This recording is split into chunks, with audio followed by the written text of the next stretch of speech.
Hello everybody, this is Loci of WayOfLoci and welcome to the No Hit Podcast. Here's my job to interview extraordinary gamers in the realms of challenge running, whether that be no-hit runs, completing games in their entirety without taking a single hit or point of damage, speedruns, completing games that would normally take hours in mere minutes, and other such ventures. Today's guest is CarcinogenSDA, that's Carcinogen, CarcinogenSDA, on Twitter, Twitch, and YouTube. Carci is a renowned Resident Evil challenge runner, having completed several world record speedruns in the games, as well as many no damage runs, including multiple runs with the different characters in games 1, 2, and 3, Resident Evil 1 Invisible Mode, no damage, as well as other games no damage, including Super Mario Bros., GoldenEye, and Cyberpunk 2077, to name just a few. Carci is also a full-time streamer and content creator, as well as taking part in several AGDQs over the years. That's Awesome Games Done Quick, a charity event raising money while showcasing a whole host of different speedruns. In this course, we go through how Carci started with speedrunning, the appeal of no damage runs, his experience playing the games with the directors of Resident Evil 2 and 3, and advice for people wanting to start runs and into streaming. Hope you enjoy this conversation with CarcinogenSDA. Right, Carci, welcome to the podcast. Thanks very much for taking some time out. How's it going, man? Hey, pretty good. Thanks for having me. Quickish. How exactly do I pronounce your name? It's technically Loci, but I've been just going by Loki because it's more people that comes to mind, more often for people, so Loki's good. Loki. Okay, cool. Loki then. Thank you, Loki, for having me. No worries at all, man. I would like to start with... We're going to go into a lot of Resi today, but wanted to start just a bit before that in... Is there something about the survival or horror genre that appeals to you a lot, or is it these particular games that is appeals to you? Well, I mean, it's mostly these particular games. I mean, I do like survival horror type games in general, especially as as the designs sort of branch out from like Resident Evil and like onwards. Not a particularly big fan of a lot more contemporary horror games, like the first person kind of walking simulator type stuff. So for me it's mostly been Resident Evil and like Resident Evil style games, and then, the sort of games that stem from the over the shoulder Resident Evil games and whatnot. And what is it about the series that is the draw for you? I've just been playing them since I was a kid. That's kind of really about it. I mean, starting to do challenge runs with them. I don't know.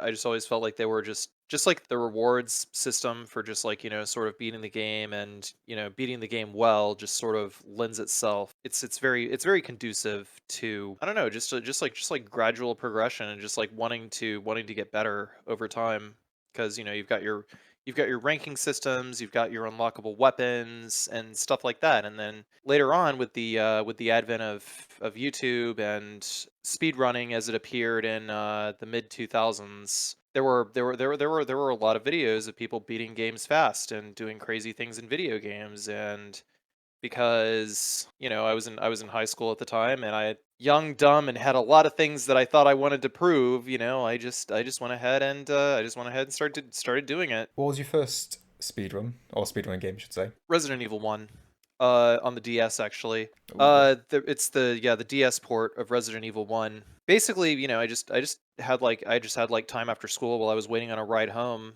and I had my DS, and I would just start beating the game over and over again, and then I unlocked the rocket launcher, and then it's like, wow, it would be pretty easy to beat the game without taking a hit. And then I just tried doing that, and then I realized, wow, I'm actually getting faster and faster at the game. I'm just going to keep trying over and over again, without really realizing much that there was a full on speedrunning community. I don't know. I just went on various Resident Evil fan sites and forums, just seeing who else was doing it.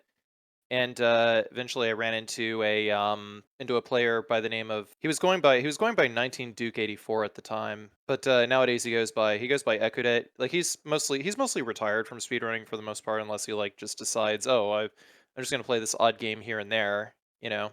But he did a knife run of the PlayStation version of RE1 in like an hour and 9 minutes, and I guess he was kind of looking for other people who were doing the same things. And that's how I discovered Speed Demos Archive from there. I didn't know anything about speedrun rules, categories, stuff like that. That's about the time that I learned that the 40-minute runs that the 40-minute rocket launcher runs I was doing are not as are not comparable to like, say like a knife run done in like an hour and 9 minutes on PlayStation. So yeah, after that I just started submitting videos to Speed Demos Archive. How has speedrunning developed from your perspective as being in the scene for so long, should say? Well, how has it developed? It's definitely broken a little more into popular culture as just like a ridiculous thing to do with video games, essentially. Like it's just kind of a meme at this point, but the people who take it seriously do take it seriously, and there's like a huge community around it now. And it didn't used to be like that before, and I think a lot of that is mostly because of games done quick and events, similar events, just like proliferating and bringing new people into speedrunning and the competition. And I think speedrunning kind of wants to go the way of esports now.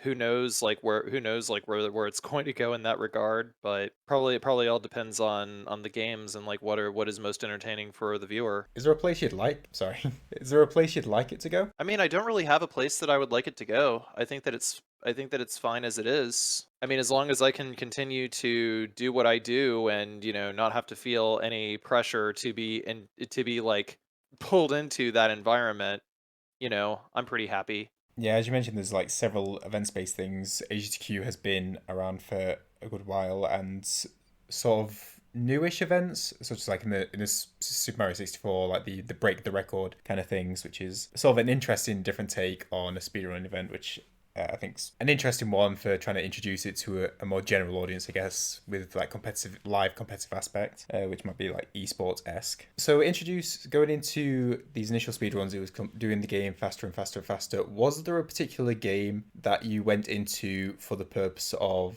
speed running, so to speak? Like, I'm going in this because I want to speed run this to get a record or for a particular reason? That would have started with Resident Evil 3 on the PS1. Like at the time, I was recording Resident Evil speedruns on YouTube because there weren't like a whole lot of people doing that on YouTube. And this was before like you were able to just like upload up to 12-hour videos on YouTube. And you had to split your videos into like 10-minute chunks. So I would just do that.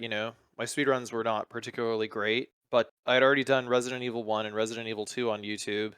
And then I started looking at the world record for Resident Evil 3 on PlayStation at Speed Demos Archive. Well, it was for the US version. The Japanese record is different because the Japanese version is a bit easier than the US version. And the US version record was owned by a player named Dragon Dark. And I just like started noticing like little ways that I could improve on the run. And on top of that, I was looking at the Japanese record and I wondered if any of those strats could be extrapolated to the US version of the game. So I ran it with like a slight adaptation of the Japanese route because some enemies are still harder than they are in the Japanese version. So it's like had to expend a little bit more ammo here and there. Wound up using freeze rounds against Nemesis Type 2 in the garbage dump, things like that, and got a time that was about 5 minutes faster, and then I submitted it, and that was my first world record. Solid marker, 5 minutes ahead.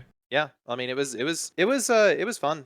I mean, like these days it's a little tougher to get a run on the PlayStation version, but I mean, reckon it might be kind of fun to try again. I don't know. So, what was the key difference? Was it just enemy health bars or health amounts were different between the US and the Japanese version? Enemies do more damage. Enemies are more aggressive.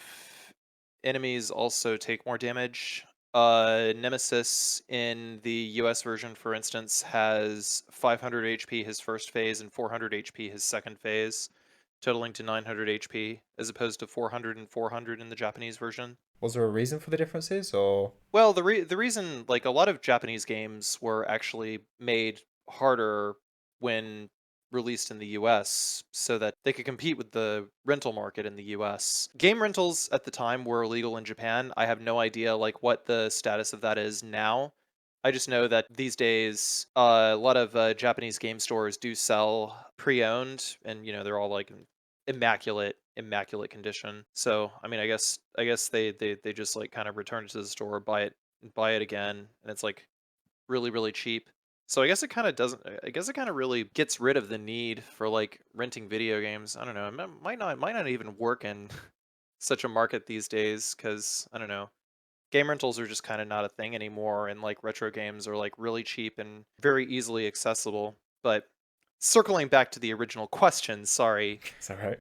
Yeah, the US version was made more difficult in order to compete with the US rental market because if video games were released with the Japanese difficulty, then theoretically people would just be able to beat the game in a weekend and be able to return it to the video store and just like never touch it again. Which I could imagine happening nowadays if that was still a thing. People like trying to rush through it to get a refund, which would be. Yeah, yeah, that is the case with some games on Steam. I don't know. It's like you'd have to be really, really, really good in order to be able to play the game, beat it in like 2 hours, and then return it and be like, nah, I don't want this game anymore. It was too easy. I actually saw someone did a good video who follow Lil Aggie, who is a Sekiro speedrunner, who did a YouTube video based on that, where he got the game because he runs the all bosses category, got all the achievements, and then I believe refunded it. I can't remember if he managed to do it in time, but the premise was completing the entire game with all achievements before getting the refund from Steam. That is that is absurdly funny to me. I guess that's something that, well, you certainly can't do that with every game, but I didn't even realize that it was possible to do all that in Sekiro. Yeah, Sekiro's quite can be made very very short, but it's also the risk of it's quite a pricey game.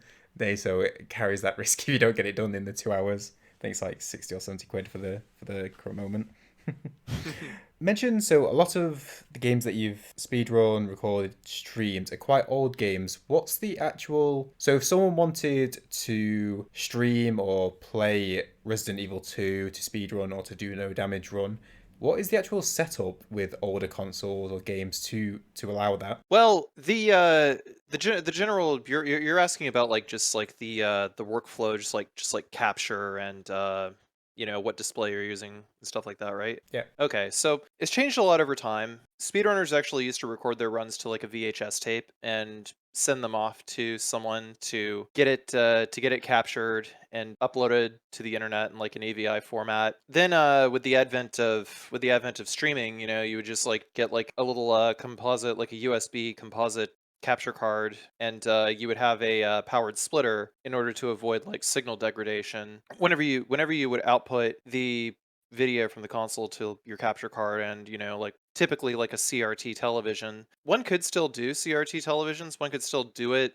the way I just mentioned, and it would be perfectly fine. Just please deinterlace your video. It looks awful. The way that I typically do it these days, though, is I have RGB SCART cables outputting from my PS2 into a RetroTink 5X, and then I split the HDMI signal between my TV and my capture card. So I'm just visualizing that. Interesting. Yeah, I mean it's gotten way more simplified with the advent of more of these boutique retro upscaling solutions such as the RetroTink 5X or the OSSC. Like basically it's just changed the way that I capture video in my games just like altogether. And not only does the picture look cleaner, everything looks sharper, but it also takes out like a lot of the problems that were present with just merely capturing analog straight to your computer. And it also does future proof it as well because it's, you know, it's already HDMI. Everyone's got HDMI capture cards. It's interesting to talk about like these old recording methods. Makes me think of some old speedruns or old footage of speedruns done where people set up like a camera aside to record the screen of the speedrun being done. It just made me like nostalgia of some runs I've seen. It's been that way with with like some runners. I think there's been a few videos that people who submitted to like say Twin Galaxies for instance would record, upload. They just like record the TV screen instead of like, you know, going out and buying a capture card, because capture cards, you know, before streaming blew up, capture cards were a relative unknown in the consumer market. I want to go to streaming, but I'm going to leave that for just a moment. Stick with speedrunning. Of the I know there's many runs that you've done. Do you have any particular that comes in mind in terms of favorite or runs that you've enjoyed doing? Uh, if I'm being honest with you, it's just like whatever game or whatever genre I find fun. I just do it. It's just like a lot of games and genres that I played growing up. I just don't feel like I want to just like stick with one particular genre of games and only that particular genre of games, because not only does it pigeonhole me, but I don't know, it might be my ADHD or something, but sometimes I might want to do a run in like an RPG, or I might want to try something with like an old Nintendo game, like, do like Mario 64 someday or something like that, you know? But I mostly did survival horror up to this point because it's what people wanted to see out of me. And, I just want to be able to do more than just that, and just, sort of become a general game guy, you know what I mean? Maybe on a different tangent, is there any particular games categories that you wish more people would speedrun, or a category that you wish more people were involved in or more competition in? I don't know. That's like kind of a difficult one to answer, because there's already a very good bunch of competition and just like a lot of games. I mean, I'm not really like, too huge on competition anymore, if I'm being honest. It's just more so like like competition basically just stems from appeal, and it's like how like does a large subset of people, do they like this game, and does a competitive community just like sort of spawn from it? And sometimes it does, sometimes it doesn't. And usually in the case of like speedrunning, for instance, there's going to be a there's going to be a group of people for like pretty much everything. So I don't know, it's kind of difficult to say, really. It's like if I looked at like, say, speedrun.com right now, like that list is always cycling out, and there's always a set of players that are just like going to pop in and just like, sort of speed run a game while it's massively popular, and others are just going to have like, maybe like 50 active players or something like that. That's still really big, if I'm being honest with you. Like, just like as far as like group of people just like dedicated to breaking down a video game. But as far as like, do I have a game that I really wish more people would play? Not really. Not off the top. It's kind of a big question. I haven't really thought about that one. So I might shift over then. What was the appeal then of no damage runs as opposed to speed runs? Well, in the case of speedruns, I felt like I needed to be like too competitive in order for people to actually see any kind of worth in my content. And it's like with no damage, it's like I found just from like, from like watching, team hit lists and whatnot, yeah, it's like really you can just like sort of turn anything into like a competitive format if you so choose. But but I mostly wanted to just, kind of do my own thing, and kind of find other ways to beat games efficiently that wouldn't put me up to, this ridiculous time investment in order to be able to just get one world record.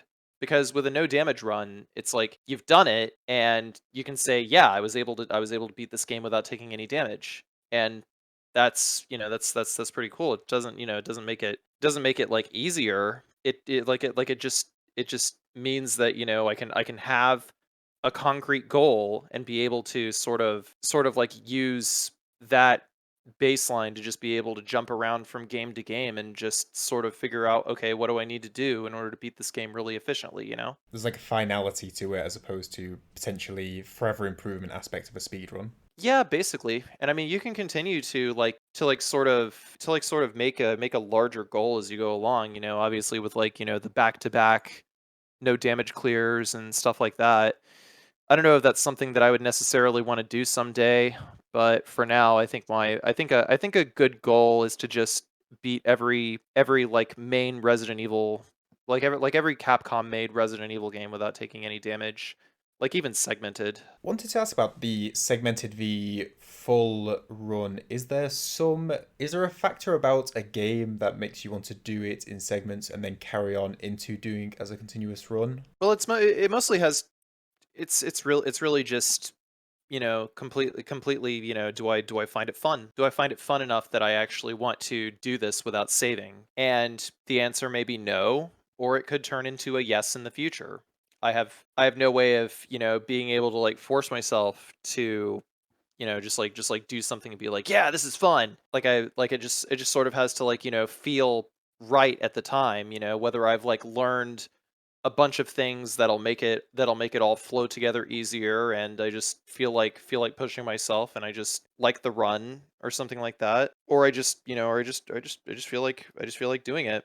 It was easy for me to do with basically all the Resident Evil runs that I ran pretty competitively, semi-competitively, because I knew those games really well, and I was able to use some of those strats in order to sort of make it a little more cohesive. But when I started figuring out more ways to like cheese enemies and stuff like that, I don't know, I just kept up with it. But lately, over the last like year or two, I've mostly been doing segmented stuff, just mostly because I either wanted to record walkthroughs for a game, or because I just wanted to finish a bunch of games that weren't really all that popular, but I felt deserved videos in their own right, So I just like wanted to I just wanted to keep like making a bunch of videos. I mean, especially because my YouTube was doing really well at the time, and I had come into a pretty good process of, record the run, record commentary, and upload. I just sort of like fell into that. So the format of videos is, as you mentioned, a commentary over the playthrough of a video, which mentioned Team Hitless, which is a community of Hitless runners of different games who mainly, I guess, stream. There are obviously some people who record offline, but I believe you predominantly do them offline and then add commentary afterwards. Is that right? I do all of them while I am streaming. I Okay, just make raw recordings of right, yeah. everything that I do. So like if I'm working on a project, then I always have a method of being able to raw record the game audio and the game video, so that way whenever I do commentary, it's a clean feed. I'm not talking over a green screened version of myself with a bunch of crazy alerts and overlays. I just want to make a video specifically for the YouTube viewing experience. Is there a reason why you go that extra step as opposed to just uploading the raw footage? Is it Well, I just feel like there is a market for both kinds of content, but the presentation is different. If we're talking like a stream VOD, the appeal to that is being able to interact with the runner, and you don't know what's going to happen next, essentially. So, capturing like all of that hype, and then like and talking to a chat that was yeah, that you were talking to like some number of days ago, and then like putting that on YouTube, it doesn't really ring the same as, being able to discuss the things that went into making the run, or the strategies, or how you as a player can get into doing something like this. It's like otherwise it kind of boils down to like, monkey see, monkey do. And I like the idea of like helping people with games.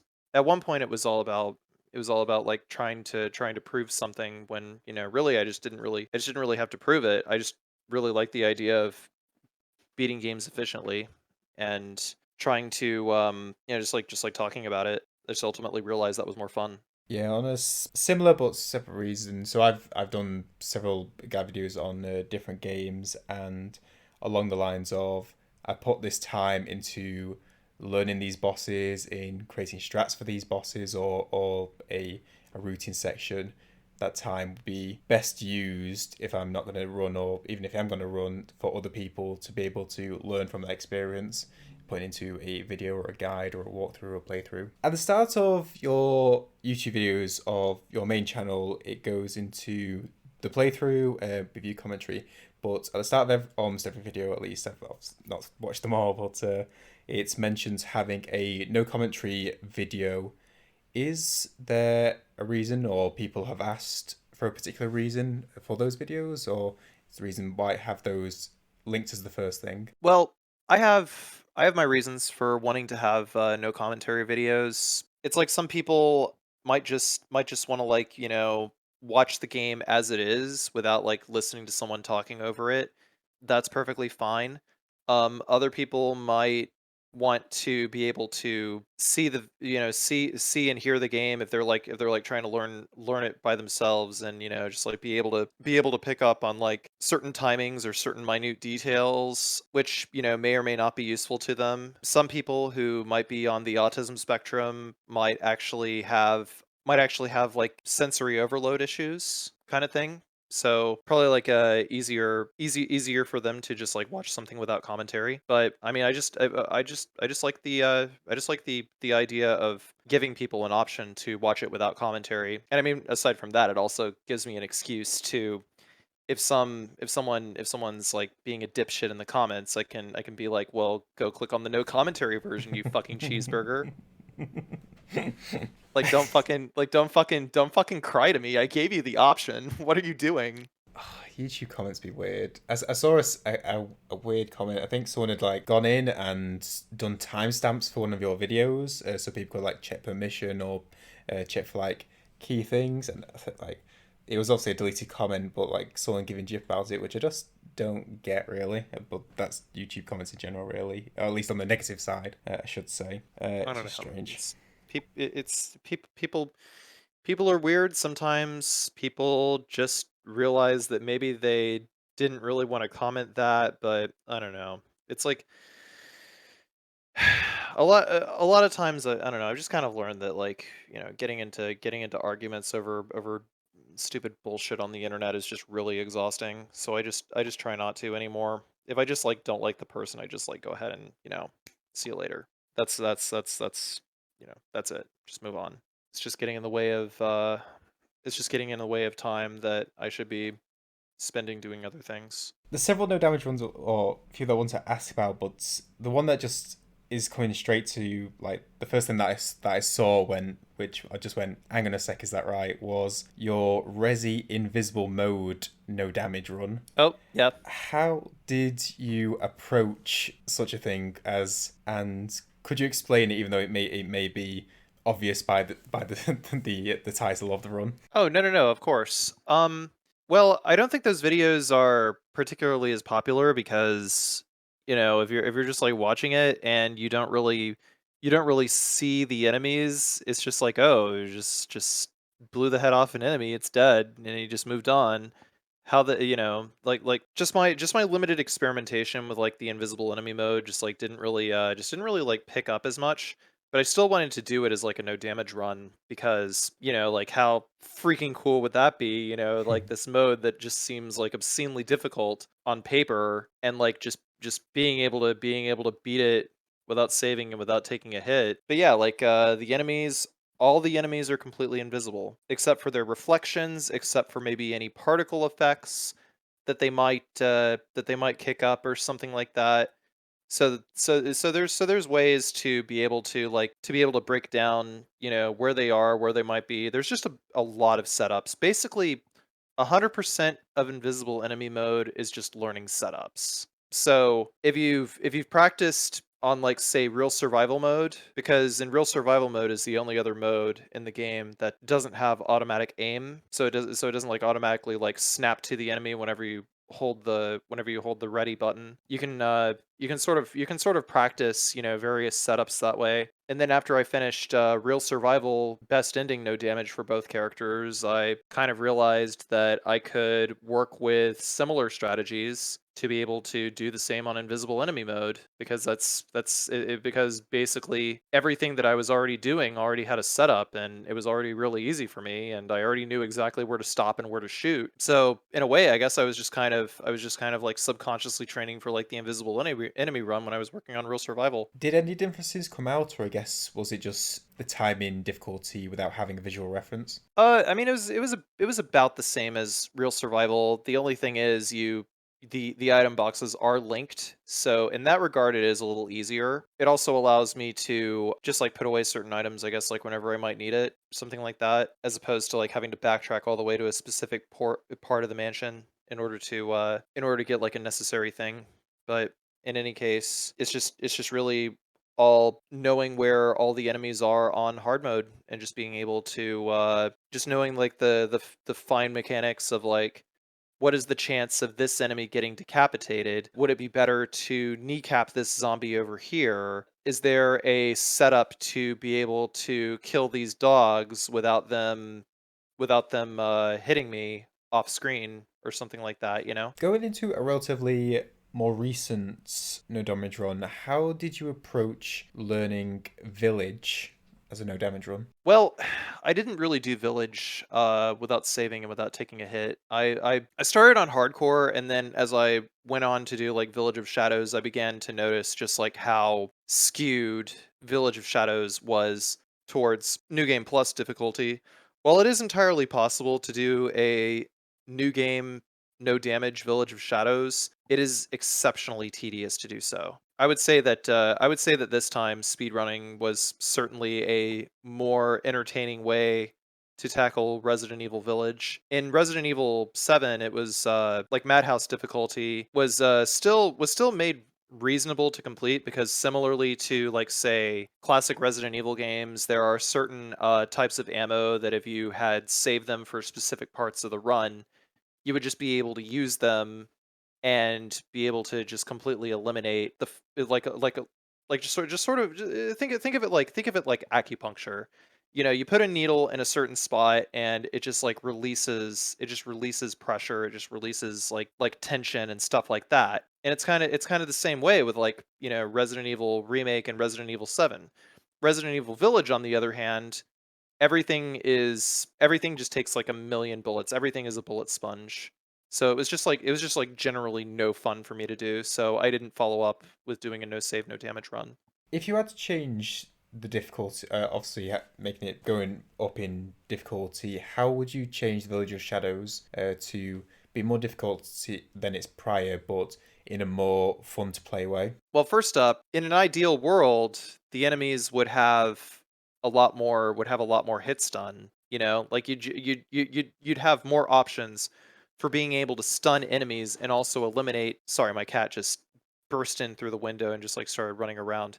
Um, he does that sometimes. You can it's like the grenade launcher, for instance, in Village of Shadows. It takes 4 grenades to be able to kill even a lichen, which is, like clearly they wanted to make an absurd difficulty, kind of like they did with like Resident Evil 3 Remakes Inferno mode, by just like putting unreasonable sets of enemies in unreasonable places, or in the case of Village of Shadows, it's basically the same enemy layouts as they were on hardcore, except they take an unreasonable amount of damage to be able to kill. And hit stun happens few and far between. You can't really knock enemies back in a lot of cases. There's just like very few crowd control options beyond did I craft enough flash grenades for this section or what have you, and all the bosses just take so many bullets to kill. Sorry, I know you were asking what could I do to improve, and then I just like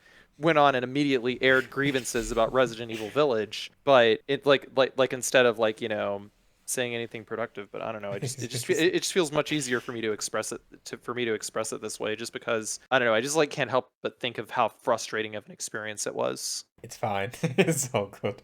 I mean, I mean, yeah, sure. Like, players just, not guy claims the game is too hard and wasn't easy enough for him, kind of thing. But it's really not like that at all. I just genuinely didn't have fun with it. What was about the speedrun aspect then? That's not, I guess, compared to the Village of Shadows. We'll leave that to one side.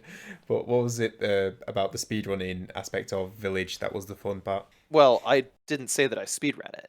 Okay. But I looked at speedruns of it, and Oh, okay. yeah, it's like it seemed that speedrunning it would have been a more it seemed like speedrunning would have been a more interesting way of like being able to beat it efficiently that time. And I wanted to try and learn it, but there were so many there was just like so much cheese and so many exploits that just like didn't even really have a chance of working correctly either. So I just sort of gave up on it really quickly. if the game's just not fun, especially for like, for like no save, no damage, especially for speed running, then it's like, why put myself up to it? I mean, it was certainly disappointing because it was one of those games that actually does bring a lot of traffic to a channel such as mine, and I wasn't able to capitalize on it in the way that I wanted to. But if it's just not fun, it's just not fun. And I might as well move on to things that I actually do find fun. You mentioned a couple of times talking about efficient ways to complete a game, either both no damage run and speed run. Do you have an example of a game or two games, one that was, or you found an efficient way, the more efficient way was speed running, and another one where it was no damage?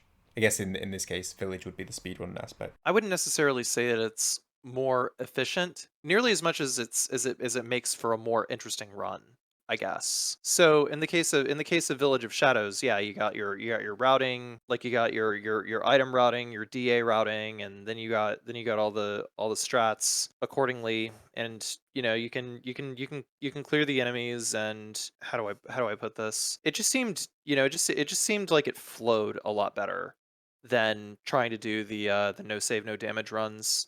I mean, maybe if there were, maybe if I did like an adaptation of like the speedrun route and tried it again, like no save, no damage, things might be a little different. But I don't know. Like every time I go through like the whole experience of Resident Evil Village, and just like, how everything has a everything is just really, it's like trying to smash rocks with a baseball bat, and then you have to go and you have to keep getting another bat. It's just, I don't know. Ugh. Yeah, it's just that's that But fun aspect. yeah, it's just not very fun, you Yeah. know?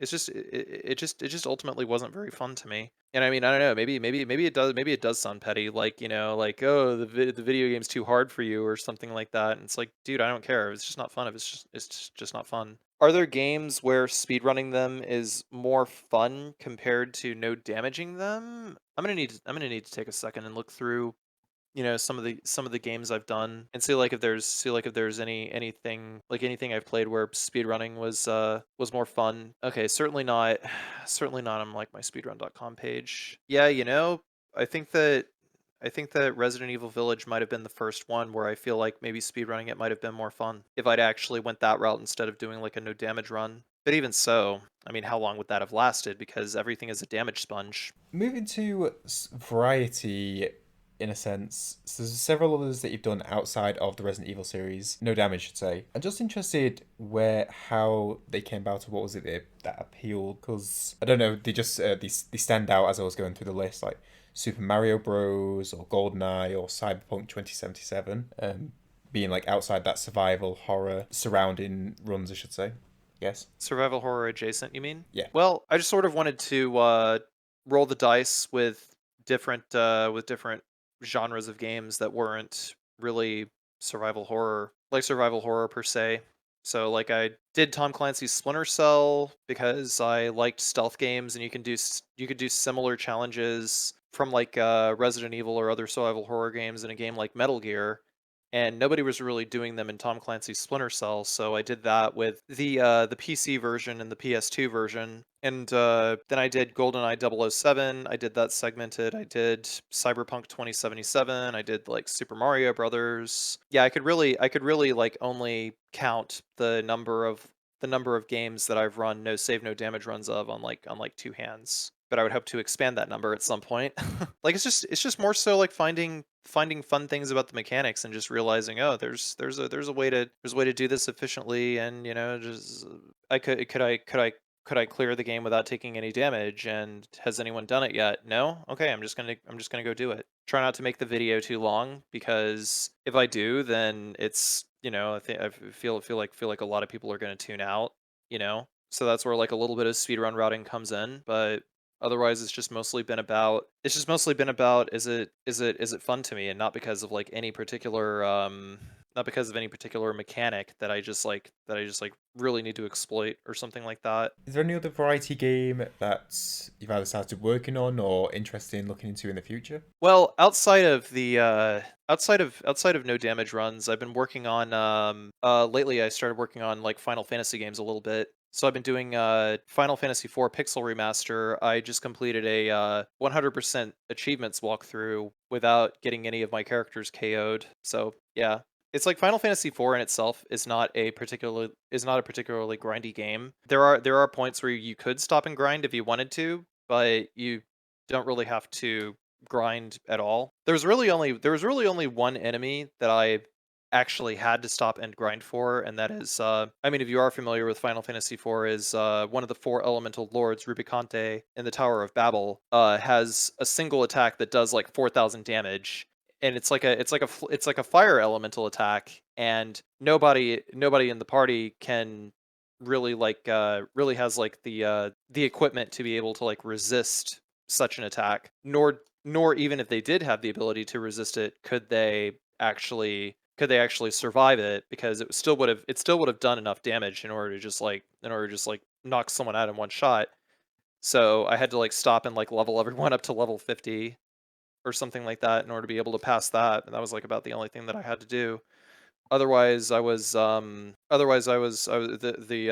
criteria for 100% achievements would have been to get all the summons, get all the bestiary entries, pick up every treasure chest, every hidden item, things like that. So, and also there was one point where I actually did have to grind to level 70 in order to get another achievement, but that was like at the end of the game when everything would have been piss easy anyway. So, but overall, it took me maybe like about 12 hours in game time to do something like that. And it's like I'd like to do that with like other Final Fantasy games, but probably do like different things just like based on the mechanics, because the mechanics of different Final Fantasy games just vary wildly between one another. So certain challenges might be fun in some, certain challenges might not be fun in others. Even though it might be possible, it's like, do you really want to do it? Always like stemming back to the fun aspect. Is this challenge or run or game going to be a fun experience to do this particular challenge on? Yeah, So so I just sort of make up my own challenges, and try to make them have like a similar appeal to other videos that I've already done.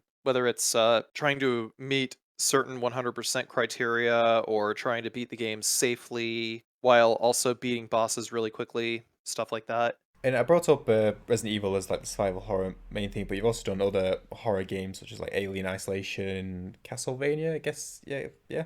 Yeah, well, Um, I wouldn't really call Castlevania like a survival horror game. I mean, it's no, like horror ends. I mean, it's definitely horror adjacent, but it's a but in particular, it's a it's a platformer. Like, it's mostly been platformers, like platformer RPG sort of games. But I played a lot of that as well. It was just more of a mention towards, I guess, just leaving survival horror, that doing other horror-based games such as like Alien Isolation and Castlevania and Silent Hill. Does length of is it always about the particular game? Just because I've noticed there can be a lot of variation of times of runs, such as like I guess Alien Isolation is like a 4.5 to 5 hour run, I believe. Yeah, like the speedrun comes down to around gosh, Alien Isolation. The closest category to what I would have been running probably would have been like 100% or something like that. But I don't know. I think one could do a glitchless 100% no damage in Alien Isolation. I mean, like, if they actually know the speedrun strats, because most of the issue in Alien Isolation just stems from being able to manipulate the xenomorph and not get screwed by that. Before I go to strat making, I just want to mention one last thing on Resident Evil, even though I just went off it again. Um, just a couple of interesting mods I saw, which looked really fun, like the randomizer door one video. I'm just interested if there was any other modded content that you've enjoyed in any of the games. Any other modded content that I've enjoyed? There is a pretty funny one called Kendo's mod for Resident Evil 2, where you basically play as the gun store owner. Well, not really play as the gun store owner, but like it's sort of like a what if scenario. What if the gun store owner lived, like at the start of Resident Evil 2, like the classic Resident Evil 2, and suddenly he's like just sort of following Leon or Claire around in like the shadows, and then it just becomes like this. It's not like it's not like a serious thing at all. As a matter of fact, you have these ridiculous things happening. Like instead of Mr. X busting out of a wall, it's Kendo instead, and he chases Mr. X off or something like that. You know, so it's just really really lighthearted, really funny stuff. I mean, like I don't really know of any like mods that really focus on the general mechanics of the gameplay quite like randomizers do. A lot of them are just really silly, really funny. The randomizer door one is exactly as it sounds. I believe it was the Resident Evil 1 or the remake. I think it was a remake or it might be a classic. Where you go through a door and appears at any other entry or exit point in the game, which I've seen Yeah, in different. the door randomizer was pretty crazy. I don't even like I know I uploaded a video of that, but I don't even remember if I completed that or not. I'm actually pretty bad at remembering what happens in a lot of my videos just because I've done like so many of them. I mean, if I rewatched it and I like saw that, it's like, oh, I'm kind of unhappy with it. I might redo that someday. But I mean, but randomizers are just all about like the streamer is just as surprised as the viewer is essentially. But you can also still challenge yourself to be able to do things with like certain seeds or whatever. So going off from that into or a question on the remake. So you've done the originals in various aspects, be running no damage, as well as playing a lot. What was your thoughts on the remakes that have come out of the original trio? Resident Evil 1 Remake is my favorite video game of all time. Resident Evil 2 Remake was a very, very, very, very, very good remake.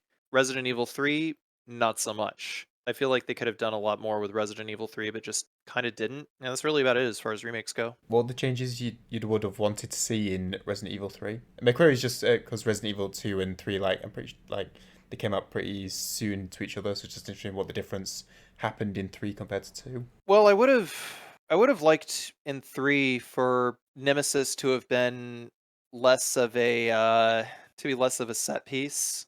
Resident Evil 3, he felt as much of a character as any of the other characters, and you were actually like afraid to like encounter him around the corner. And they sort of were able to sort of like bring that back with Mr. X and Resident Evil 2, but Nemesis in Resident Evil 3 is just another obstacle that you just like either kind of run around or just like you don't really do much with him.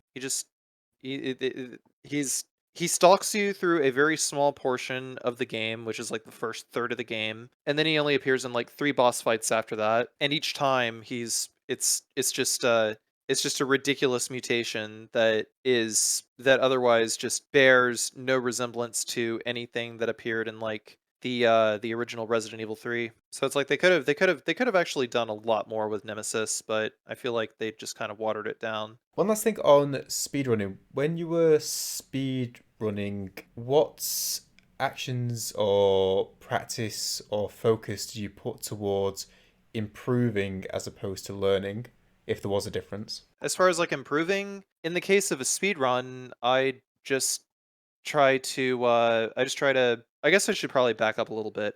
So I've actually cut down on a lot of games that I actually speedrun. Like I actually went through my speedrun.com profile and actually scrubbed a lot of PBs. Reason being, I was either just really unhappy with these PBs, or I just wanted to not feel beholden to returning to those games in the future, such as like Dino Crisis 2, like Parasite Eve 2, or something like that. Like there are some games that I actually would like to dust off and at least attempt to get better, such as with Parasite Eve 1, Final Fantasy 8, maybe Metal Gear Solid: The Twin Snakes. But other than that, I feel like trying to improve on speedrunning is just not really a desire that I really have. In the case of no damage runs, what would actually bring me back to doing a no damage run is if I set out to do a goal and I wasn't able to complete that goal and I just sort of settled for the next best thing. For instance,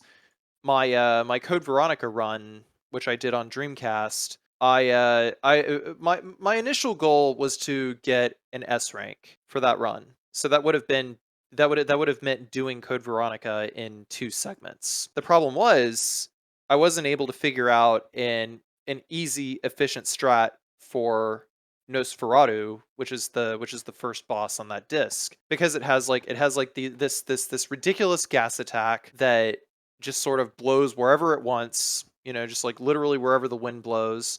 And it has like this tentacle attack that hits like 270 degrees, and its recovery time is just generally way too fast. You have no way of being able to predict these things. Basically, the fight just like does nothing but keep you on your toes.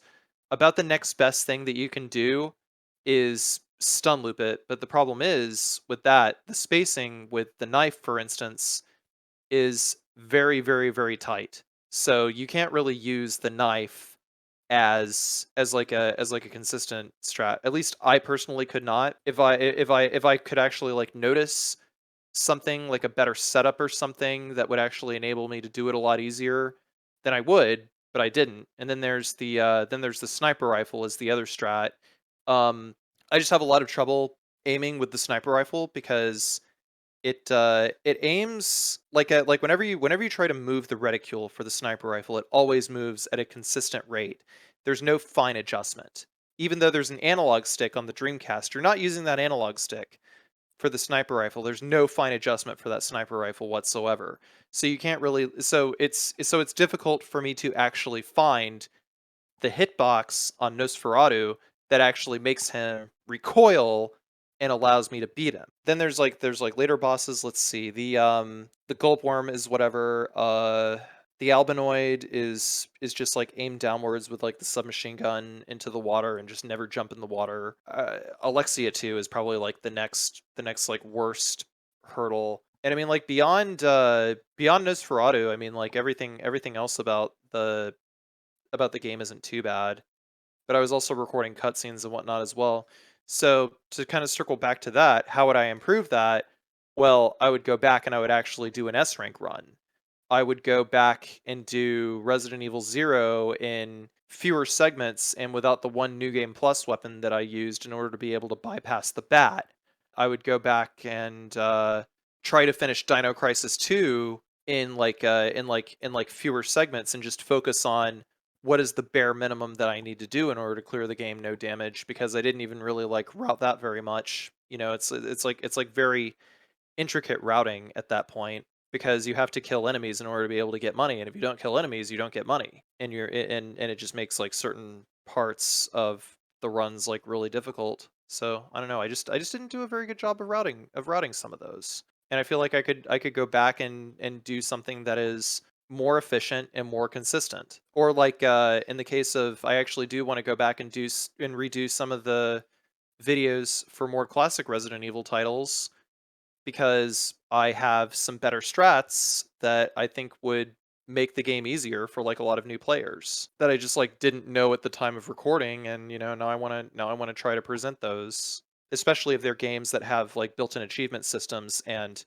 are on more contemporary consoles that are like that are more accessible to more people. So if you're approaching a new run, or that you needed routing, maybe an extension of a previous run, what would be your step one approach to going into that? My step one approach would be to watch other runs that other people have done, because it's like it's like I don't need to lay claim that I'm like the only person who has strategies, or that I came up with everything all on my own, because really it's like being world's first at anything. It's like in hitless runs, like, yeah, you make a big deal out of world's first, and it's kind of similar to world record in that regard, but really it's like it could literally happen to anyone. So it basically becomes, equal parts dedication, but ultimately it does come down to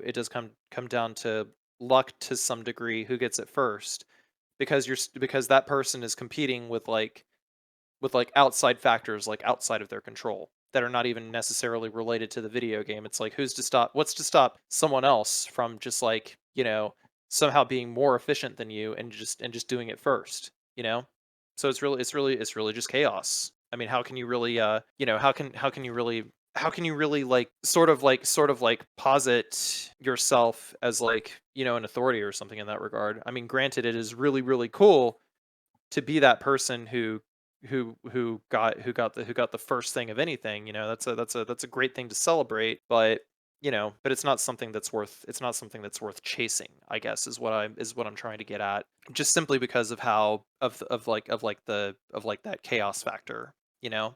I guess like an easy variable that comes into account in that sort of thing would be like time allowance. Like someone who buys it and plays it at the weekends is doesn't have the ability or the freedom to do 8 hours a day as potentially someone else may do. But that a streamer or just someone who's bought it who is at university or insert situation. Well, I mean, even someone who is a full-time streamer, is still going to, even someone who is a full-time streamer, they're still subject to all of these like outside factors.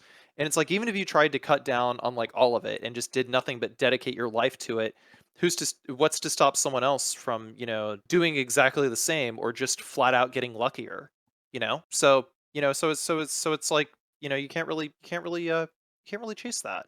I mean, you can, but is it going to be, but is the outcome going to be anything but lucky? And I don't think that it is, because it still depends on outside factors no matter what. I guess it depends on what people are looking for from the world's first, or in that regard, because at least in terms of YouTube, I would say that the first no damage run of a game is going to probably get seen the most. That would potentially be a factor in why people would chase it. Somewhat, but I mean, when I did Resident Evil Village or Resident Evil 3 Remake, for instance, I didn't do any no save no damage runs in either of those games, and I still had access to both of those games. Well, okay, not Village. I actually did not get Village until literally the day before release. But it's like if you're a full time streamer, if you're a full time content creator, then you can ask Capcom for a copy of the game, and they will just give it to you. Sometimes up to a week in advance. And I did that for for several games and was able to bang out like no damage runs before they were released. Resident Evil 2 remake, Resident Evil 3 remake, being two of those.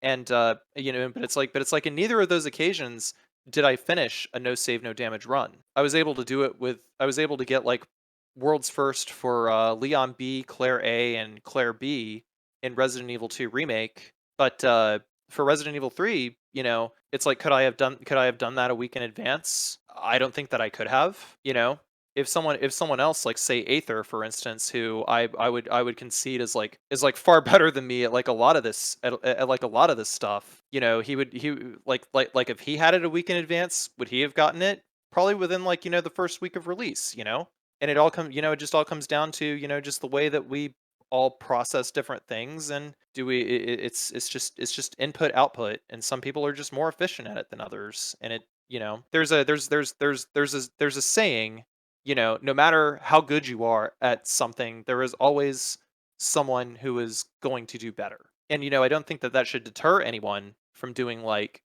challenge runs or trying to be like competitive at speed runs or something like that. Because everyone has like their different things that they find enjoyable about all of them. Mine just happens to be about you know making commentaries and trying to beat games efficiently for fun. Like it used to be about competition, but I just like don't want to do that anymore because I just found it really stressful. One last query in terms of the learning aspect before I just move into the content creation side. What level of consistency, if that's the right way to put it, in a strat or section or route do you need or would like to have before implementing it in a full run? In a full no damage run, I would ideally like to have like a 90% success rate in something. And would that be doing 10 runs in or ten iterations of that section or boss or mob, let's say? Well, yeah, like if I was able to get through a section without taking a hit, like maybe like 9 out of 10 times, and it just like feels really easy for me to do, then it's like, yeah, okay, this is making it in. But otherwise, if it's like less consistent, then I have to look for the most consistent thing otherwise, because then it means that I have to brute force it until the game just like lets me by. Because some parts of video games do be like that. They're just like not that well designed, and you have to brute force them.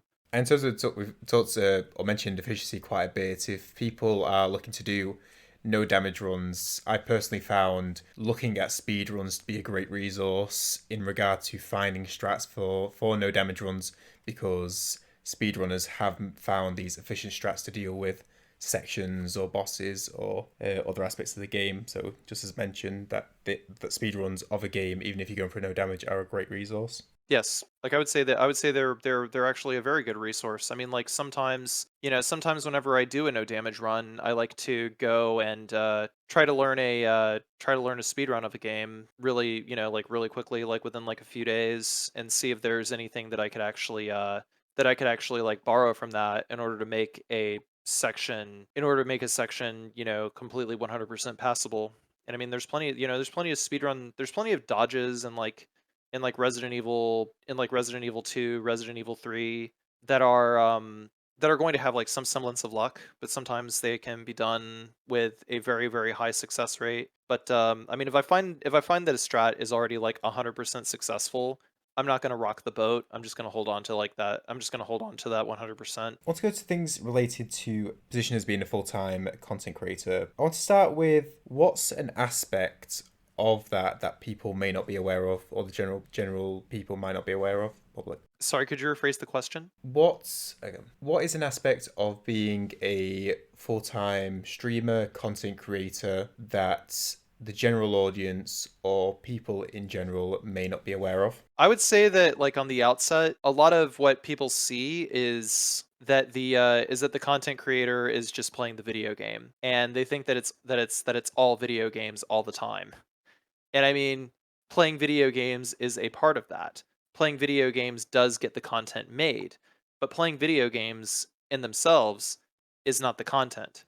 I actually do not view streaming in itself as content. I view that as part of my content making process. But there's a lot of other things that go on in the background between like having to do analytics on different videos and trying to figure out like what keywords are going to get the videos to show up a lot better, how to organize, how to present, how to break down, every single detail of like, what someone is going to see, and, like is there it like do I need to put this much effort into this aspect of commentary, or do I need to not? But really it's like I would say like the amount of work as opposed to like, the playing video games part is about like 50-50 really. It's like let's just put it this way. If people think that all I do is play video games, then I guess I'm doing my job. So going off that, a couple of mentions ago, what would you want, or what do you want a viewer to experience when they click on a Carcinogen video? I just want them to see cool things to do in video games that they might not have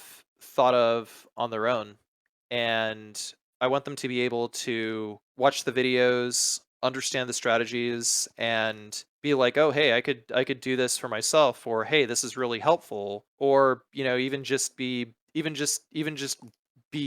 generally entertained by like, watching these videos, even if they don't go and do the things themselves, it's just really, like just be able to watch them and, sort of be like, "Oh, wow, that was actually really cool. I didn't know that you could do that in these games." Because that's how it was for me when I first started watching speedrun videos and whatnot. And I guess I sort of want to bestow upon the viewer a similar experience. Whereas it's like the landscape of speedrunning has changed a lot in that everything is more competition centric. It's all about like, getting the world record. It's more about, the experience of being someone. It's all about the experience of having a title. So, it's like I want to be able to do something that is just like outside of that, and just like generally show generally show like cool ways to beat video games. In terms of events or I guess notable moments, I saw you've participated in AGDQ at least 4 times that I saw. Has that experience been something you've enjoyed doing? Yeah, I would say so. I think that the that actually trying to get a run into games done quick is a lot more stressful, because that would mean that you have to focus on a specific video game, like basically, the meta for games done quick goes a little something like this. You're able to submit 5 games and up to 10 categories for each of those games. I mean, it doesn't amount to like 50 categories, sorry. It means you can only do 10 across all 5 of those entries. So you have to be very judicious with what you choose, and then you have to like be able to pitch, you know, are there some incentives that people will want to donate for? And is there anything that you can that you can bring to the table that's just like that either hasn't been done, or that you could do differently from previous times that a specific game has been shown. Basically, I haven't really done any games done quick entries because I've been focused more on doing like no damage stuff and just like trying to make that sort of work as like my mainline content. Like these days, my no damage stuff actually does like significantly better than my speed runs on my YouTube channel. So I just kind of want to keep it that way because I just find that I like it a lot better. But I would like to do speed runs. I would like to do more speedrun adjacent type stuff for the purpose of getting into games done quick, because the times that I have been on stage, it's been fun. But the actual submission process and being forced to kind of stick to specific sets of games has been kind of stressful, and I just like needed to reevaluate my approach to it, aside from some personal reasons. But just mostly reevaluating my approach to it. And I kind of feel more and more ready to try, but I just haven't really dedicated the time in a very long time, let alone found a way to sort of work it into my main into my main production flow, and still be able to have enough time to be able to do other things that I want to pursue in life, just like outside of streaming and whatnot. If there was a game in mind you had for, say, GDQ 2022, or what, is there any that come to mind? Well, not yet. That's kind of why I want to go back into speedrunning in general, is to just sort of it's just sort of like rekindle that sort of enjoyment for speedrunning, but under the lens of not trying to do it for world records. Another couple of, I guess, events is perhaps not the right word, but it could be applied, which seem amazing, was playing with directors of the Resident Evil games on at least two occasions that I saw. Resident Evil 2 with, and I apologize if I mispronounce any of these, Hideki, Kamiya, and Resident Evil 3 with Aoyama, Kazuhiro. Oh, it's Resident Evil 2 with Hideki Kamiya, and Resident Evil 3 with Kazuhiro Aoyama.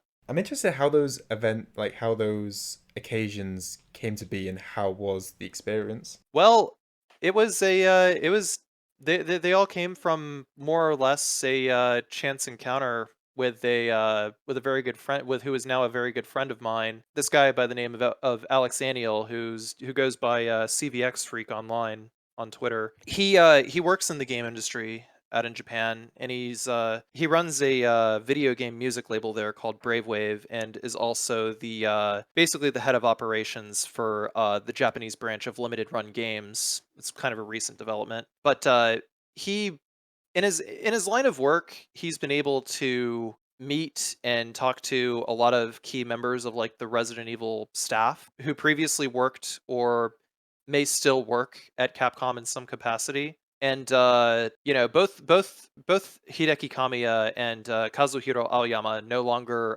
work for Capcom. Kamiya-san works at Platinum Games now, and Aoyama-san works for, I believe, IREM now. But he wrote a book about the development history of Resident Evil, which I recommend anyone listening to this podcast should go check out. It's called An Itchy History. Sorry, An Itchy Tasty History of Resident Evil. An Itchy Tasty History of Resident Evil. And he basically talks to like all the directors of all of the games, like all the classic Resident Evil games, and basically just talks about like the history and whatnot. And basically he pitched to me like, how would you like to do a speed run with the director of Resident Evil 3? And I'm like, I was a little apprehensive at first, like, yo, is this going to be okay? And so I was like, okay, well, I'll do it. This actually sounds like it could be really interesting. So I flew to Japan, and we rented out some office space, and did the whole thing. And it took about it was about like a 4 hour sit down playing through Resident Evil 3 and just talking about it, and Aoyama-san going over all of his like just going over all of like his stories of like development that he could remember, and it was great. It was amazing. It was like it was awesome experience. And then we went out and we went out and got sushi with him afterwards. Aoyama-san is a very very wholesome guy. Then the following year, Alex talked to Kamiya-san, and we were able to get him on board. Apparently, he liked the idea. The actual commentary was a little different because I think it was more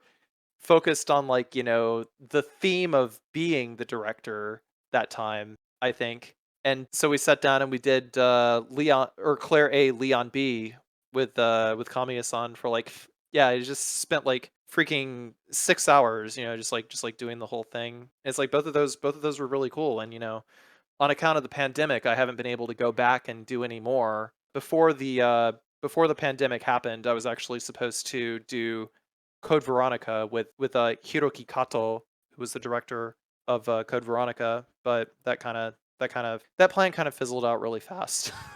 Yeah, yeah, it's been a mess of 2 years at the minute. Yeah. But yeah, like throughout the whole thing, because it's like my Japanese is not that great. I mean, Alex basically just carried both of the streams on his back because he's JLPT N1 and he's been living there for like 13 years. So like, I mean, I gotta say he was like the real star of those streams. So I saw in your Cyberpunk, was that you doing the voiceover at the start? The voiceover at the start. Like the thank you for listening in Japanese or thank you for watching? Maybe you're thinking of another video. It might be. I know it's one of your videos. I'm sure it might be a different video. Maybe I don't know. You might be thinking of like some of the sponsored content I did. Potentially, the query was just if that was you doing the voiceover. I mean, the only time that I've ever actually used Japanese in any of my videos, aside from just like dumb memes or something like that. Well, essentially, this is still a dumb meme. Was the paid promotion disclaimers at like the start of certain videos. For instance, I did a Resident Evil 4 VR paid promotion for Oculus. Like I did a no damage run of Resident Evil 4 VR on the Oculus Quest 2, and then they would say the following video is a paid promotion. Like, hang on one sec. Like basically, I would just like say it in English, or like not say it in English, but oh, did I just like not do it at the start of that Resident Evil 4 VR video? No, not that time. It was crap. I'm trying to remember. Oh, maybe it was like when I was doing the dumb WarioWare thing. But basically, yeah, it'sこの番組はご覧のスポンサーの提供でお送りします. Which is basically the following the follow the, or the this program has a paid promotion from the sponsored company to bring to you or something like that. But basically it's a thing they say like at the start of an anime episode, if it was like to air on TV in Japan, they just say that, and they just like show the sponsors and stuff like that. Is Japanese something you're actively learning, or have just like picked up things? I mean, active learning every so often, but a lot of times I just try to pick it up organically, like where I can. It's like if I recognize a character or something whenever I'm trying to read a post in Japanese on Twitter, then I just take the word I see or take the kanji or something like that, and I just run it through Google Translate and just like, okay, so this is how it would be pronounced, this is what it means. I don't run like the whole sentence through like Google Translate, because if you try to run something like that through Google Translate, more often than not, it's not really gonna Yeah, work that it's way. Yeah, you're gonna get it's gonna be really weird. But yeah, I'm trying to make it my goal to move to Japan whenever the borders open up. oh nice. Yeah, so that it'll put me closer to what I feel will be a lot more opportunities down the road. And besides that, I just want the opportunity to live in another country before I get too old. That seems really cool. Like, obviously you can't say because you got to live the experience for finding out how it is, but just living in Japan seems a really cool thing. Yeah, I mean, I don't know. It just kind of makes sense to me to try. You know, I mean, I just want to do it. Was I looking into it prior to what? Sorry. It's like COVID and everything. Uh, well, it's I wasn't exactly looking into it prior to COVID, actually. I was in a relationship with someone at the time, just right after I had gotten back from Japan from the Kamiya video. I actually I began a relationship with someone. Then during COVID, we broke up, and I just kind of decided that, after that, I just wanted to go to Japan because, it was something that I just always wanted to do. And, because COVID, shutting everything down, just kind of made me realize that if I didn't have, or if I didn't take the opportunity, when, and would anything like that happen again, that would just like that would just like make it so that I'm like unable to do anything like that, so it's just more of a, do it if you really want to do it, because you only live once. A lot of people would make the argument that, oh, well, you're just doing it because you're like a huge weeaboo or whatever, and I'm like, it's just got nothing to do with that. I just really like being out there, and I just want to go back. And I actually think that I want to try my hand at living there. I don't know for how long. I might even get tired of it. Who knows? We've experienced it. Yeah, but it's like I've been there several times. I like it enough to want to go back there and live there. I've got friends out there. I'm gonna go do it. So I'll find a way to do it. Sort of on just it's a more of a random thought than anything else, but just reminded me. I saw a tweet where you said, "Fine, I'll start watching JoJo's," and I was just interested in if who's been pestering or how that's. Just I was interested in the tone of the tweet. Oh, well, it actually means that a bunch of sweaty nerds were holding pop guns to the back of my head and forcing me to watch JoJo. No, actually, it's no, like I just, I don't know, I guess it was kind of one of those things where I just like kind of wanted to check it out, but I don't really have like the time investment. Like, I don't really have the time to invest in, like, a lot of things. And I don't even really watch like anime much at all. It's like very, very rare exceptions where I just like, might see something that looks cool, and it's like, oh, okay, I'll go watch that. And yeah, I just started watching JoJo because a lot of people were like all on about, like, the new season, like Stone Ocean, and I'm like, oh, okay, it is a season with like brand new characters and whatnot, and I feel like the writing of such a thing would be conducive for someone to just like be able to jump in without having seen anything else and be able to enjoy it. So I did, and yeah, it kind of gave me a glimpse of, the rest of the world of JoJo's Bizarre Adventure, and it didn't even really like rehash over a lot of like any of like the previous major plot points or anything like that. So yeah, there is impetus to actually go back and watch the other episodes of the anime if I so choose to do so later down the road. But yeah, I'm just a casual anime viewer. I ain't no anime master over here. I haven't seen all the JoJos. Please don't ice me, homie.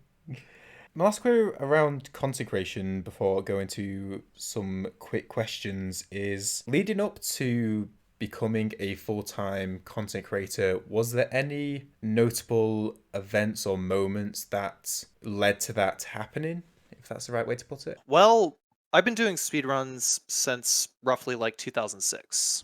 And streaming began to take off around like 2011, 2012, something like that. And just like, there was a nice, excuse me, there was a nice big jumping up point around like 2013, 2014 or so. In 2014, I decided to follow a lot of my friends up to New York City because I was just bored of life in Florida, and I just wanted to, I just wanted something, something else that just like, wasn't a college town and just like college town life. And I just wanted to be able to figure out figure out where I was going in life and figure out opportunities. And pretty much as soon as I moved up, my grandmother passed away, so she left me a lot of money, and I went up to New York, and I was kind of depressed, kind of confused, trying to figure out like, okay, what the fuck am I doing up here? I just on a whim decided to move to one of the most expensive cities in the nation. I don't really have like a concrete battle plan. I have friends who are allowing me to, who are allowing me to stay with them and get my bearings. And then it was after a point in time that a friend of mine, someone I met up in New York actually, who was he was the super of my two best friends' apartment. Yeah, he was a recording engineer, and I was just like hanging out with him a bunch, and like shadowing him, watching him work and stuff. And he eventually just like gave the suggestion, why not try full-time Twitch streaming? And I was like, my Twitch channel does pretty okay. I get like an average of like 300, 400 viewers whenever I play Resident Evil. Nobody donates money or anything, so I have to wonder like, how something like that is supposed to work. And then I don't know, I just like for a week I was like, okay, why not just try it for a week? And so I started streaming for a week, and I had like very consistent times. There wasn't really a whole lot of market competition on Twitch for like for like people wanting to watch like Resident Evil games and stuff like that. So I just started streaming more, and I got like about like an average of like 700 something odd viewers within like a week. And it's like, what the fuck? What's going on? These are like full-time streamer numbers. So I just kept with it, and I just decided to keep up the pressure. And eventually I was able to get partner, and I'm like, okay, if I stop this, then I'm probably not going to have another shot at doing this again. So I just kept with it, and it's like I have enough money to live off of. Why don't I just, you know, keep doing it, keep trying? And so I did, and it's just from there on I just decided to become a full-time streamer. And I was operating at a loss for a couple of years. I lived pretty cheaply, but and just like more or less just reinvested all the money that I had received from streaming back into my stream setup and into trying to break down, the business of Twitch and whatnot. So like, flying to conventions, this, that, and the other, and just kind of just well, okay, I can't say like just because that would just be like that would just be like such a casual way of viewing it. Like, oh, I just I just became a full-time streamer, no big deal. When it's like a lot of people would just like literally kill to have this job. Just a quick, what was the partner requirements back then? Because just in terms of numbers, I would have thought it'd be more than enough. Well, it was partner requirements were actually pretty steep back then. You basically had to keep streaming like pretty much every day for like a month, and you had to get like at least 500 viewers or something like that. Actually, it was really more like you have to be able to maintain it for like a week. And I did maintain it for a week, and then I applied for partner and I got rejected. And someone who was a friend of mine who worked at Twitch from the speedrunning community goes by Rom Scout. He's actually pretty well known for like Symphony of the Night. He just told me to try it again in like a week because they just want to make sure that you can actually maintain those numbers. It's like and it's like I could just tell by the audience that I had at the time, like they were fucking all about it, Like they were just staying up all night to watch my stream because I was streaming at night. So if that's what they were doing, then it meant then I just I kept up with it, and eventually I was able to make partner after like a couple of weeks. You mentioned reinvesting the money from streaming back into if someone is streaming and either earning money or wants to invest other money into the streaming, what would you recommend, or what do you think's like the first thing or a step by step in what you would think to improve the streaming experience? It kind of depends on the person. It kind of depends on what you're trying to do with your content, I would say. If you have like a clear-cut goal for your content, then you might want to invest in, I mean, first and foremost, the absolute first thing that you should invest into is getting a badass computer. Like like you absolutely want to start with getting a good computer, because you're going to want to try to be able to hit like 1080p on Twitch at like bare minimum. It's like pretty soon 4K is going to be a thing, but 1080p is is like a good baseline to start with. So, computer being the first thing. Right, yeah. So computer is the first thing. You just got to make sure that whatever you are streaming with is going to capture real easy. It's probably a little difficult to do that nowadays because of the chip shortage and crypto miners just buying everything and scalping everyone. It's a pretty horrible environment. So like as far as I mean like if like I would say the first thing to invest in is a microphone. Is invest in a good microphone setup. You don't really need like a fancy camera. I mean, if you do decide you're going to stream with a camera, then choose something that isn't like a Microsoft Live Cam or something like that, or like isn't like a Logitech C920 or what have you, and maybe some lighting at that point. But I would say the absolute first thing that is going to absolutely deter someone from wanting to watch you is the quality of your sound. And like having a good microphone will completely eliminate all of that. But you also have to learn like a little bit about, the way that microphones work and what's going to pick up, and are they going to pick up your computer fan or things like that, which is why I personally go with a headset. And I just have and I would say go with like a headset, go with a simple USB XLR audio interface, and that's like good enough for the most part. Then I would focus on computer. I would focus on getting a good getting a good processor, getting enough RAM, and getting something that's going to handle NVENC appropriately. Get a capture card, be able to stream off consoles. Then after that point, move on to like two computers or something like that. Because like a lot of the time, like streaming on PC is going to be the ideal, but I would say focus on audio quality first and picture quality second, because a lot of people who watch streams actually lurk in the background and are generally not like always going to be interacting with you. So it's just good. It's just good to be able to keep those, even if you're not talking to someone in chat, it's just good to be able to keep those lurkers around, Respect the lurk. If you had one piece of advice for a new no damage or speedrunner, what would that advice be? The advice I would have would be, for someone like brand new. As far as like speedrunning goes, I would say work on bosses first and then work on the order in which you pick up key items. Basically, strats that would seem to be speedrun strats are not mutually exclusive to like speedrunning alone. And sometimes you can use faster, or you can use some speedrun strats and have them be easier to do for like a no damage run, and vice versa. I mean, I would say try to cover both. Do both speedruns and no damage, because the ideas behind both actually do play off of each other. If one game could be released tomorrow, either an announced, unannounced, or a sequel to a game you don't think will ever exist, what game would it be? If one game could be released today, what would I like to play? What could I really, really wish for? Code Veronica remake. Sure, why not? Let's just roll with that. I just kind of take the video game industry as, I just kind of roll with the punches. There's a large mental aspect to do with challenge runnings, whether that be in speed running, trying to get a new record, or in no hit running, no damage running, trying to complete the run.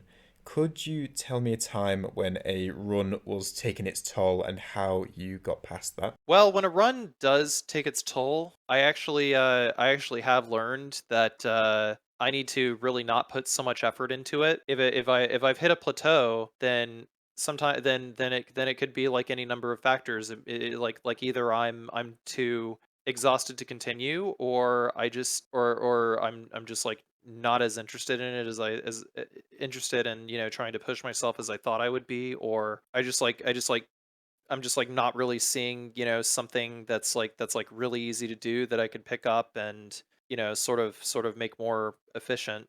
So I've just like kind of learned that, if you hit a wall, just stop and go play another game. Just stop and try what you're doing with another game. I mean, there are times when you are going to have to push yourself in order to be able to clearly define a goal for yourself. But I would say like, get a PB and move on. Don't like grind too much unless you really, really, really enjoy what you are doing at that particular moment in time. There is really not much of a reason to just like just like grind it into dust. Because like if you really want someone, Yeah, sorry. If you really want something, you'll get it eventually. How would you describe a good community, and how would or have you cultivated a community? Are we talking about on stream? Stream or Discord or YouTube, whichever one. That Twitch would probably be the easiest, probably. Yeah. Well, if we're talking about like speedrunning communities, I kind of failed there. Twitch. Okay, yeah. Well, I mean, like if we're talking about if we're talking about Twitch, I don't actually know, if I'm being honest with you. Just try to hang out. Try not to be too woke where you can help it. Try to understand that people are people, and other than that, just enjoy yourself. The more you enjoy yourself, the more other people will also enjoy themselves. If I said most hyped or celebrated moment on stream, what would be the moment that comes to mind? Most hyped or most celebrated moment on stream? What was the funniest thing that happened? I mean, I still think that one of the funniest things that happened on stream was yeah, there was a Reddit post of it a while back, but the first time I tried to demonstrate a Resident Evil 1 best ending speed run when I was on when I was like first starting speed running full time, like sorry, first starting streaming full time. I was No, it only shows up as a freaking PNG, doesn't it? Nope, there it goes. I got poisoned, or I got killed by some poison gas, like not realizing that the mechanics behind poison gas were like different in a specific release of Resident Evil Director's Cut. I actually didn't know this until like about a year ago, and I was wondering like how I died so quickly, but it's like, oh, well, that was just really abrupt. I just died abruptly to just like something really dumb, and I just sunk down into my chair and disappeared. Yeah, just as a visual for people, Cass sent me a gif of him sinking below down the chair below the camera. Yeah, basically, just sunk really, really, really low. So any hypes or I guess that might be in embarrassing or potentially embarrassing moments. Just uh, But you're asking about hype. You want hype. if the I mean we can stick with embarrassing if you wish. I mean, I'm trying to think of. I mean, like aside from like getting like a no save no damage run for the first time, or maybe like getting a world record. Just like yes, like I don't know. I haven't really done anything like that in a while. It's been so long since I've had like a real hype moment on like Twitch in particular that I kind of don't remember what it's like, and I need to figure out how to sort of create that environment again. But I think a lot of that also has to do with just the way that my perspective on speedrunning, getting world records and shit like that has changed, and how to like just like how to make that how to make it how to make it how to sort of manufacture the stakes, you know what I mean, to make it feel like there's something at stake. But these days I just have like such a I guess a sort of not really like lackadaisical, but I just like don't really care about like trying to get world records or anything like that anymore. So like what is at stake for me in order to make this like in order to make this like hype, what is it that I need what is it that I need to be able to get myself involved emotionally? I guess it's sort of a good lead off into my final question, which is what's in the future plans of Carcinogen? What is in the future plans, Carcinogen? SDA, of course. What does the SDA stand for, out of interest? Speed Demos Archive. Ah, fair. Yeah. So I just have the SDA at the end of my name because that is the website that I use to submit speedrun videos to. So it's just there as a sort of origin story, I guess. It's not my initials or anything like that. A lot of people think it's my initials, so they're like, "Hey SDA," I'm like, "Stop that." It's like I just visibly like like literally cringe whenever Yeah. they say that. It's like dude, no. It's that's not what you think it is. That's not a thing. There is an awful lot of that with me. It's just like people thinking that like, something that like, something that I use to like make something short and intuitive they think that it means a thing that it doesn't really mean, and it's like, then I just like get mad at myself for not properly communicating the thing. So, yeah, what is next in plans? I guess for now I'm just gonna go back to doing like various speed runs and just like try to make it a variety thing, you know? So like, like maybe every day, every other day, like switch over to like another speed run or something, or bring stuff back. Like I'm kind of afraid of like, ramping myself up as like, oh, it's the Resident Evil guy, you know?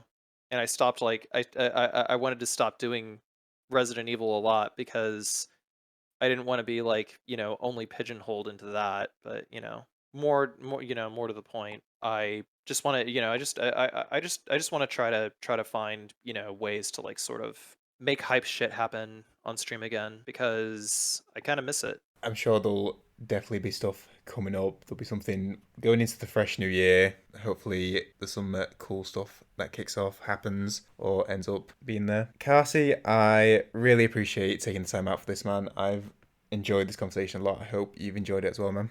Oh no, totally, totally. It was fun. It was fun. I hope everyone listening has enjoyed it as well. And I hope everyone has an amazing remainder of your day, evening, or morning, depending on your time zone. And we'll catch you in the next episode. If you enjoyed that conversation and want to hear more, be sure to head over to youtube.com/WayOfLoci, Loci spelled with C, or wayofloci.com/nohitpodcast.